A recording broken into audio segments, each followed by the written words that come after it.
প্রথমবার যখন ফিল্ড ওয়ার্কে গেলাম মনে হলো যেন আমার লাইফের সবচেয়ে বড় একটা ভুল করে ফেলছি এই কুয়েটে এসে। সো হ্যালো এভরিওয়ান, আজকে আমি শুরু করছি episode number 2 of my KUET life struggles. So আজকের গল্প আমার সার্ভে লাইফ নিয়ে। তো প্রথম যখন আমি সার্ভে করি, সার্ভেটা ছিল আমাদের কুয়েটেই, আমাদের এরিয়ার মধ্যে। ফিল্ড ওয়ার্ক করতে যেয়ে পুরো 7 দিন কামলার মতো খাটছিলাম। না কোনো ভিডিও আছে, দুই একটা ছবি থাকলেও থাকতে পারে। এক এক দিন এক এক ধরনের সার্ভে আমাদেরকে দেওয়া হইতো। কুয়েটের প্রত্যেকটা ড্রেন থেকে শুরু করে রাস্তা সব কিছু আমার এত ভালো করে চেনা হয়ে গেছে।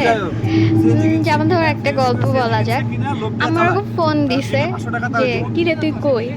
আমি আমাকে বলতেছি আমি তো একাডেমিক বিল্ডিংয়ের ড্রেনের পাশে বসে আছি।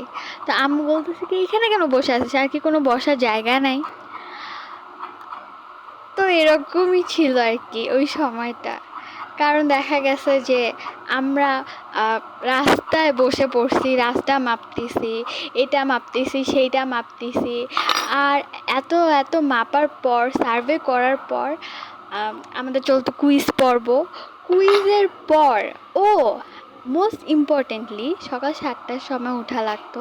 দেন শুরু হতো আমাদের ক্লাস, দেন সারাদিন সার্ভে, তারপর চলতো কুইজ পর্ব, ভাইভা, মাঝখানে চলতো সার্ভের মাঝখানে।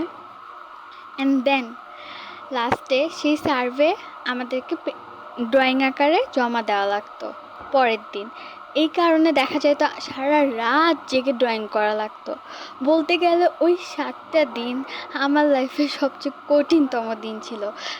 যদিও এরপরেও অনেক কঠিন কঠিন সার্ভে করা লাগছে, ওইটা তো আমার লাইফের পার্টি হয়ে গেছে সার্ভে।